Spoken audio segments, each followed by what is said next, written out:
from the post-millennial, RFK Jr. to drop out of presidential race by Friday and endorse Trump.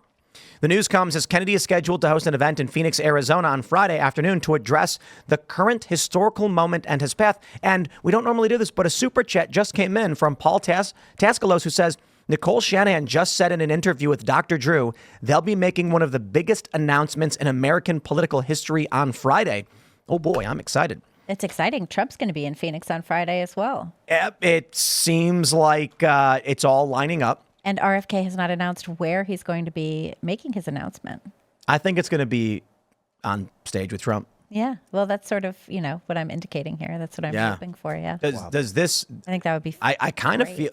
And then so we do have this other story, too, because yesterday we heard they were considering it. And that was big news. Trump was asked about it, and he says he would consider appointing RFK Jr. to a role in his administration. And everyone's saying head of Health and Human Services or head of the CIA. The CIA would be poetic justice. Yeah, because the CIA killed his uncle. Sure, and his dad. But HHS might be the more appropriate position for him. I kind of feel like this is Trump learning from his mistakes. He must do this. I was saying back in 2020 that if Trump appointed Tulsi Gabbard to a national security position of some sort, or advisor, he would have won. If he had brought in Andrew Yang and Tulsi Gabbard, I know a lot of people say, oh, Andrew Yang, he's a lefty, he wants UBI. I'm like, the point is, you grab a huge percentage of voters by saying you will bring them in as advisors. If he brings in RFK Jr. and says he will be in my administration, he's going to jump, 5 points? Yeah, Ian then votes for him. This is Trump being Trump, which is the good news. Maybe the campaign's letting him go back to the original Trump. I can't tell you how many MAGA people that I work with, really the hardcore, the most based, who are huge RFK Jr. fans, and they kind of always were kind of talking about it. But remember, RFK Jr. went and interviewed for a job in 2016 at Trump Tower. So their relationship goes back years, and obviously there's a lot that doesn't, some of his positions aren't square with kind of America First, traditional America First, but certainly there's no one better, I think, in the entire country to take on the administrative state, particularly HHS. So you see in our movement so many medical freedom people. You count me right in with that group. And just the excitement to have somebody either of his caliber at HHS or CDC, FDA, or of course going to really clear house at the agency. The pharmaceutical lobby is legit, so powerful. They've got 1,800 lobbyists, I think, and there's only 550 people in Congress. So it's like a 3-to-1 ratio. And I think it's just the pharmaceutical. Is that all lobbyists, or is that just the pharma lobby? I don't know. I mean, that's a lot but there's a lot of pharmaceutical stuff. And every time I hear Joe Biden say, we took on the pharmaceuticals companies and we beat them, I'm like, you paid them billions of dollars for vaccines that nobody wanted. We do have this clip that I just pulled this up. Let's play this clip from Ask Dr. Drew. Let me ask you one direct question. Yeah. Should we have our ear to the ground? Is something going to come soon? Yeah, absolutely. I think that Friday is going to be one of the biggest events in American election history. What time? Where should I tune in? The details will be shared. Where? Go to Bobby's X account, and Team Kennedy will be releasing a press release as well. Okay, you heard that. So let me ask you, Jim. I wonder when. Let me actually pull up let's see if we can get the current polling where, let's see where we're currently at. So we've got the latest polls here, 538. And let's see what we got. Right now, Kennedy, YouGov has him at 3%. We've got Big Village with Kennedy at 5%. That's huge. We have another YouGov poll that has Kennedy at 2%. Interesting. Redfield and Wilton Strategies has Kennedy at 3%. Outward Intelligence has Kennedy at 7%. So I think it's fair to say it's around a 5 percentage point. It's currently where he's sitting at. It's down from where he was. I'm wondering if he will get every single one of his supporters, those who say they're voting for RFK, how many of them will actually vote for Trump? 90%. You think so? Yeah. That's a high number. Are you going to?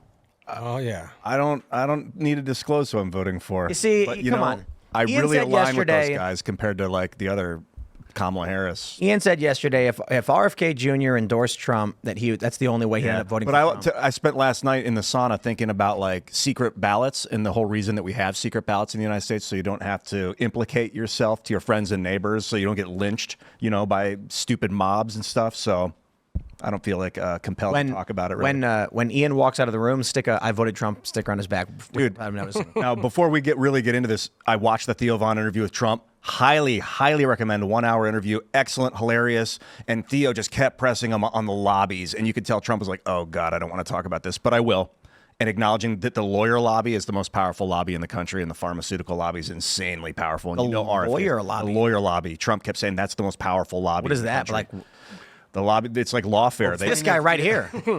No, I've been against them actually. That's in the main they talk about plaintiff lawyers in traditional, obviously the big but the big plaintiff lawyers. But now you have to say it's a lot of the big corporate too. With the Am Law 100 are the largest law firms in the U.S. is what we call big law, but it's one of the most. Not only do they all net over $100 million up to the billions, really, these firms, but they highly regiment the thinking of the very tiers of corporate society. So a lot of this, the real way people think in terms of DEI, all this is That's the lawyer lobby? Yeah, it's built out of the lawyer lobby and then infused through the entire corporate. How long have they had power and control? The thing with the lawyers is that it used to always be a percentage of a corporate deal, right? So in these big mergers and acquisitions, they put off the transaction cost maybe 2%. So as we had a big inflation in the economy, that 2% became bigger and bigger. You're having $2 billion mergers now. So you take 2% of that and you slide that off to the lawyers. So it's no longer, it's arguably a small transaction price, but a lot to go to lawyers. So I think it really took off in the 90s, 80s, and 90s. Lawyering as a profession was really kind of a profession, literally that, but it became a business. Right. And they chart that actually with the American Lawyer when they started talking about the profits per partner. And that's where they started angling for higher and higher profits. One of the things Trump kept mentioning is that the litigation lawfare is like if you sue and you lose, you don't have to pay the costs of the person you're suing. But in like Europe, you do. So they don't sue because if they sue and they don't win, they have to pay for it all. But in America, because of the lobby, it's not how it works. So they're incentivized to sue. No, it's another suit. So if someone sues you and they lose, you can then file to have them pay, and you might lose. Yep, and more lawyers make more money in the refiling and all that. But if you win that, so basically, if someone sues you on totally bunk reasons, and correct me if I'm wrong, you're the lawyer, right? If someone sues you for what is clearly bunk, you can basically file to have them pay your legal fees. Yeah. Okay, this is what's called the English rule, which is a fee shifting. Sometimes in contracts, you'll see a fee shifting. If there's a dispute clause, they'll say that the loser is going to pay the prevailing party's fees. But in England, like you're right, that is the general law without putting it in the actual contract. Here, this grows up because in the old days, plaintiff lawyers would be the only ones who could sue, right? You can't. The wealthy lawyers would get together and decide to sue. To sue costs a lot of money. You have to front the money. Over time, though, we've had this development of what they call litigation finance, which is allowing people, investors, to support the litigation freight at the beginning of the litigation. So now you have a wealthy company defending, but now you have a wealthy plaintiff who's getting his or her money from a banker.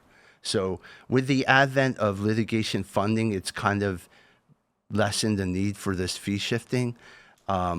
Myself personally, I kind of still prefer the American rule, that it does lower the level of litigiousness in the society. But I am in favor. And what is that? That you pay your own bills? That you pay your own bills, but because there's still all this other aspects with bringing suit. But right now, there's no question that I think the complex nature of litigation is stacked in favor of large corporations, and less so more plaintiffs. So Yeah, I'm just not, it's difficult right now to say, but bottom line is the lawyer class as a whole is very liberal and very wealthy. And conservatives have been systematically cut out of these big firms. Yeah, I like the idea of RFK bringing in, RFK joining Trump, and then maybe Trump might go Tulsi Gabbard. I like the idea. Some of the big MAGA fans might not be really happy about that, but I like the idea of a bigger tent, a bigger force. If we're really going to go stop the Democrats and these communists, we need more people. The Trump fans are going to cheer for whatever Trump says. If Trump, as we already heard, he was asked a question, would you bring him in the administration? He says, I've never been asked something like that, but probably, yeah, I like the guy. And so you're instantly going to have, now you're going to see Trump's diehards being like, oh, what a genius. Oh, that was always the good idea, even though Trump himself was calling RFK nuts and Trump surrogates were calling RFK nuts not that long ago. And now, I do find this funny, Trump put out a statement several months ago, where he's like, RFK could be worse than Biden. We don't like the guy. He's not very good. And now he's like, I've always liked him. And, I probably got a place for him. But I don't really care about that. That's politics. When the primary happens, everybody's cutthroat. And then they say, okay, you win. Let's come back together. There's a lot of people who will never like Nikki Haley, but she's behind Donald Trump. And so no one, now it's like no one's attacking Nikki Haley anymore because she's not in the position to attack Trump and push ideas we don't like she's pro-war or whatever. And so we're just like, yeah, sure, okay, fine. Trump called Ted Cruz lying Ted. Lying Ted, that's what he called him. And then as soon as the primary was over and Ted Cruz got behind Trump, his fans called him lion, like roar, like lion Ted. They were like, there you go. Well, and now Ted Cruz is very pro-Trump. Yeah. He talks about it on his podcast all the time. He's very in favor. I think there's something impressive about a leader that's willing to surround himself closely with people that he disagrees with and that disagree with him, and that there's a constant pushback, because resistance is like the inception of growth. You need people that are going to tell you when they think you're wrong. And I'm really excited. One of the things I like about Trump in his 78 years old, the Democrats, of course, trying to go he's too old to be president. I'm like, well, Joe Biden was stumbling, bumbling Joe. He's had serious problems with communicating and muttering and his teeth falling out. Trump doesn't seem to have those problems. But there is a benefit to an old candidate who is still with it. Donald Trump is very with it. He's sharp, he's quick-witted, he's funny, and he doesn't care. Yeah. That's the benefit of someone in this position. Now, don't get me wrong. I would prefer it if we didn't have all of these old people, just everybody's 80, everybody's 65 and up. It's like, come on, we need some young people here. But at least I'll say this. Trump is pretty good. He's with it. And I do respect that he's at that point where he's just like, I don't care. Shut up. Been there, done that, seen it. Whatever, we're over it. That reporter yelled at him when he was in, where was he in? Howell or whatever, Michigan? Howell, Michigan. That was a great moment. And this is exactly what I'm talking about. She's like, Kamala Harris attacked you for coming here because the town is associated with white supremacy. And he goes, excuse me, who is here in 2021? And she goes, Joe Biden, thank you. And then he just walks away from the mic. And I'm like, that's what I'm talking about. Thanks for watching this clip from Timcast IRL. Make sure to check out the live show Monday through Friday at 8 p.m. on this channel. Subscribe and we'll see you all there.